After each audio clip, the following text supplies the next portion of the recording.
ला इलाहा इल्लल्लाह, ये नहीं है, ये धोखा दिया आपको। जहां से बुलंद आवाज का जिक्र है वहां पे भी ये तो इसी तरीके से है कि मैं आपको टॉयलेट में जाते वक्त मस्जिद में जाने की दुआ सिखा दूं। बिस्मिल्लाहिर्रहमानिर्रहीम। मुसलमानों की कसीर तादाद जब नमाज से फारग होती है तो मुसलमानों की मसाजिद में कसरत के साथ बुलंद आवाज़ से ज़िक्र होता है। फ़र्ज़ नमाज के बाद ज़िक्र होता है तो उस पर कुछ लोग ये कहते हैं, जिनमें मिर्ज़ा जूनियर भी शामिल है, कि ये बुलंद आवाज़ से ज़िक्र करना ये बिदअत है, नबी पाक सल्लल्लाहु अलैहि वसल्लम से साबित को नहीं।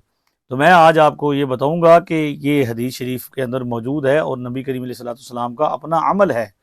जैसा कि बुखारी शरीफ की हदीस नंबर 841 में है, 841 में मौजूद है, और इसके रावी हज़रत अब्दुल्लाह इब्न अब्बास रदी अल्लाह ताला अन्हु हैं।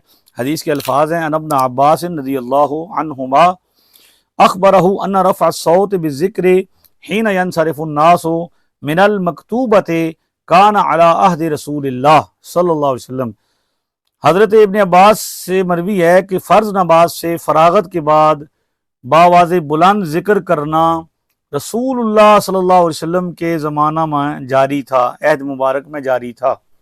आप अंदाज़ा फरमाएं, ये कहना कि ये बिदअत है, जबकि हदीस शरीफ ये बता रही है कि ये फ़र्ज़ नमाज के बाद, ये मकतूबा नमाज, मकतूबा जी मकतूबा कहते हैं फ़र्ज़ नमाज को, फ़र्ज़ नमाज के बाद बुलंद आवाज़ से ज़िक्र करना, रफ़अ सौत, बुलंद आवाज़ से ज़िक्र करना, ये नबी करीम अलैहिस्सलाम के ज़माने में आपके अहद मुबारक में जारी था।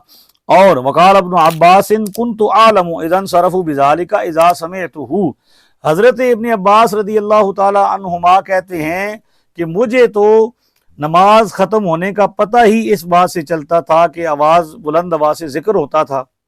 यानी हज़रत अब्दुल्लाह इब्न अब्बास मस्जिद नबवी शरीफ में नबी करीम अलैहिस्सलाम की इक्तदा में पढ़ी जाने वाली नमाज, नबी पाक नमाज पढ़ाते थे, सहाबा पीछे नमाज पढ़ते थे, मस्जिद नबवी में जब नमाज ख़त्म होती थी तो उसकी अलामत ये थी कि बुलंद आवाज़ से ज़िक्र होता था। और अल्हम्दुलिल्लाह आज भी मुसलमानों की कसीर तादाद जब नमाज से फारिग होती है, मुसलमानों की कसीर मसाजिद में जब नमाज ख़त्म होती है तो बुलंद आवाज़ से ज़िक्र होता है, और उस ज़िक्र से पता चलता है कि क्या हो रहा है जी, मुसलमानों की नमाज ख़त्म हो गई है। अब कुछ लोगों का ये कहना है कि ला इलाहा इल्लल्लाह साबित करे जी।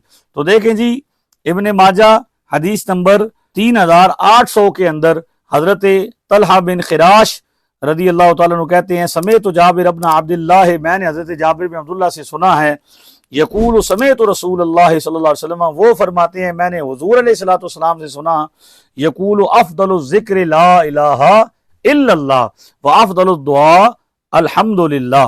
वो कहते हैं हज़रत जाबिर कि मैंने नबी पाक सल्लल्लाहु अलैहि वसल्लम को फरमाते सुना है, वो फरमाते हैं कि सबसे अफजल जिक्र ला इलाहा इल्लल्लाह है और सबसे अफजल दुआ अल्हम्दुलिल्लाह है। अब किसी को ला इलाहा इल्लल्लाह से परेशानी है तो बाकी जो जिक्र हदीसों में है नबी पाक सल्लल्लाहु अलैहि वसल्लम जो करते थे वो भी आप कर लिया करें, लेकिन शर्त यह है कि वो हो बुलंद आवाज़ से। सुन्नत क्या है कि बुलंद आवाज़ से जिक्र होता था।